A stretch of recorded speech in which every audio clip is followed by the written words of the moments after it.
Oi, oi, meus queridos, tudo bem com vocês? Hoje eu trago a resenha do filme Furiosa, a saga Mad Max. Vamos lá?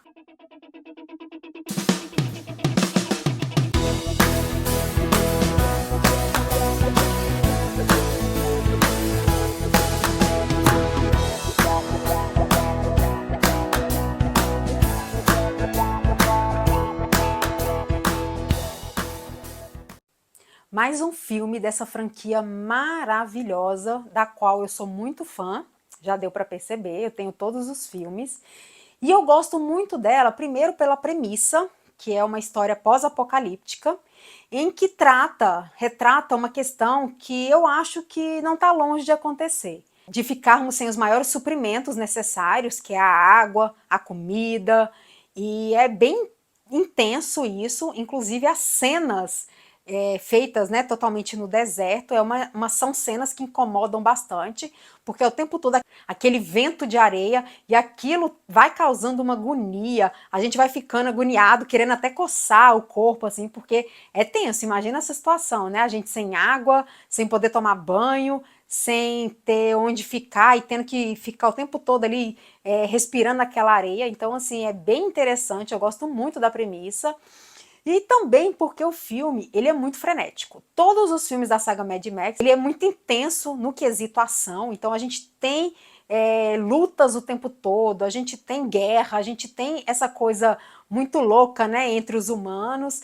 E aqui ele deixa de lado, quando a gente fala em pós-apocalíptico, normalmente a gente pensa nessa coisa de zumbi, de monstrinhos, né, e aqui não tem nada a ver com isso, é humanos contra humanos e questão de sobrevivência.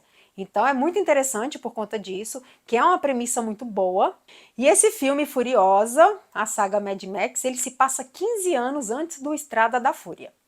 Então a gente vai conhecer um pouco, quem não se lembra muito do filme A Estrada da Fúria, ele traz essa personagem furiosa e esse filme agora, ele vai explicar a origem dela, como ela se tornou aquela grande lutadora lá do filme anterior. A jovem furiosa cai nas mãos de uma grande horda de motoqueiros liderada pelo Senhor da Guerra Dementos, varrendo Westerland. Eles encontram a Cidadela, presidida pelo Immortan Joe. Enquanto os dois tiranos lutam pelo domínio, Furiosa logo se vê em uma batalha ininterrupta para voltar para casa. Aqui a gente vai ver um pouco dessa questão da história das cidades. O Immortan Joe, ele foi apresentado pra gente no filme anterior. É aquele cara estranho, né, que tá com um respirador. Ele influencia 3 cidades: a Cidadela, a Fazenda de Bala e a Vila da Gasolina. E é bem interessante a gente acompanhar essa questão, né, que ele reina essas 3 cidades e o Dementos, ele quer tomar posse de todas elas. E o interessante aqui é que a gente vai poder também ver uma das cidades que já foram citadas nos filmes, que é a Vila Verde, que é rica em suprimentos, ela tem água e alimento em abundância. E é a casa da Furiosa.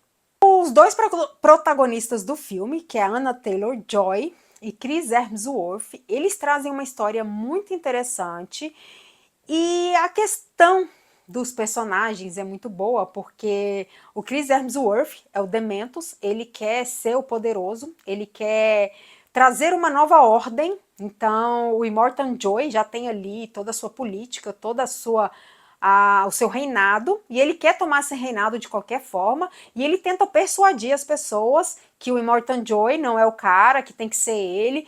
Então é uma confusão absurda e a Furiosa tá ali naquele meio, porque ela quer a vingança dela de qualquer jeito contra o Dementos, que fez mal na sua vida, ele fez um mal para ela. É muito interessante no filme também porque eles trazem essa produção da personagem, a questão de que quando ela era pequena, ela foi crescendo, ela foi lutando, ela foi aprendendo, ela foi convivendo com pessoas erradas e ao mesmo tempo com pessoas certas, e ela foi aprendendo até ela virar o que ela virou no filme A Estrada da Fúria. Então ela é aquela criança sofrida que tem que tentar viver, sobreviver a qualquer custo. E ela tem um crescimento pessoal muito grande ao longo do filme, então a gente vê ela aí criancinha, que ela foi sequestrada, e ela vai passando por maus bocados, vai passando por cenas muito pesadas, traumatizantes para uma criança, mas que isso vai fortalecendo ela, que vai transformar ela na sensacional Furiosa.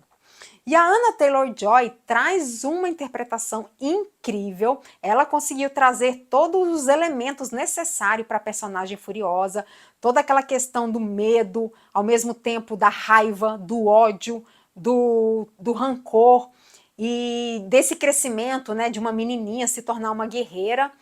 E ela é muito boa em cena, eu acho que a escolha da atriz foi perfeita, não poderia ter trazido melhor. E curiosidades, né? Tem um momento que ela raspa a cabeça, a personagem, e a Anya Taylor-Joy queria rapar de verdade, só que não deixaram.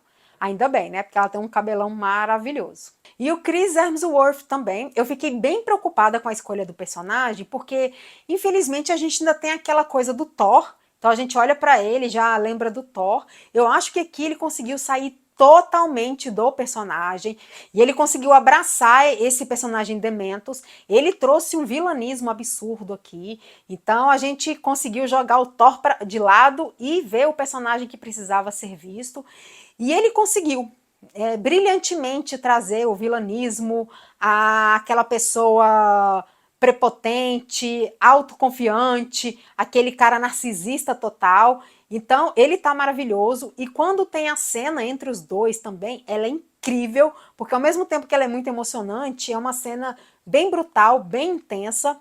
E o bom da saga Mad Max é que eles não dispensam, eles não deixam de mostrar o que tem que ser mostrado, então aqui a gente tem muita cena de morte, muita cena de luta, muita adrenalina, e é o que eu acho super interessante, e não tem cortes, não tem enrolação, eles falam que vieram e mostra tudo. E o interessante desse filme também, porque no início dele vai falar um pouco sobre essa questão do pós-apocalíptico, o que aconteceu para chegar onde eles chegaram.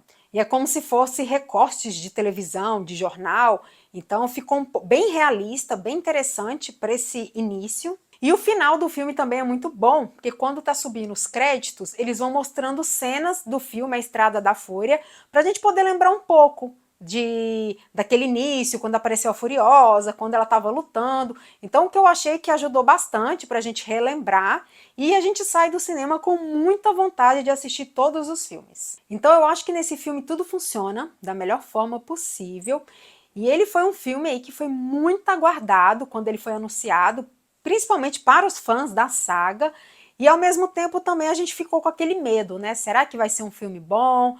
Será que vai ser interessante? Porque ele é um prequel do Mad Max, então a gente ficou naquela dúvida se realmente ele ia funcionar. E eu vou falar com muita positividade, com muita certeza de que o filme funcionou muito bem. A única coisa que pode incomodar um pouquinho é a questão da duração do filme. Ele tem 2 horas e 20, e o início dele é um pouquinho lento, ele demora aí um pouquinho para que dá aquele up, mas nada que atrapalhe muito, que atrapalhe a nossa interação com o filme. E de acordo com o Termômetro Nerd, a minha nota é 10. Para os fãs da saga Mad Max, podem ir tranquilamente para o cinema assistir essa obra-prima, que é considerada aí um dos melhores filmes de ação do ano. Eu particularmente também acho. Ele é frenético, é envolvente, é divertido, é sombrio, é único. Então eu acho que a premissa Mad Max é muito boa, como eu falei, né? Ela não mexe com essa coisa de zumbi, de nada. É um pós-apocalíptico totalmente diferente e que traz essa história que, assim, não tá longe de acontecer. Essa questão da escassez da água, de suprimentos.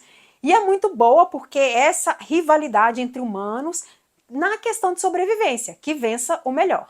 Então vale muito a pena conferir. Furiosa, a saga Mad Max, estreia dia 23 de maio nos cinemas. E se você gostou desse vídeo, não esqueça de seguir o nosso canal, curtir, comentar, compartilhar. Se você já assistiu Furiosa, a saga Mad Max, é fã da franquia e vai assistir, comenta aqui embaixo. E até a próxima!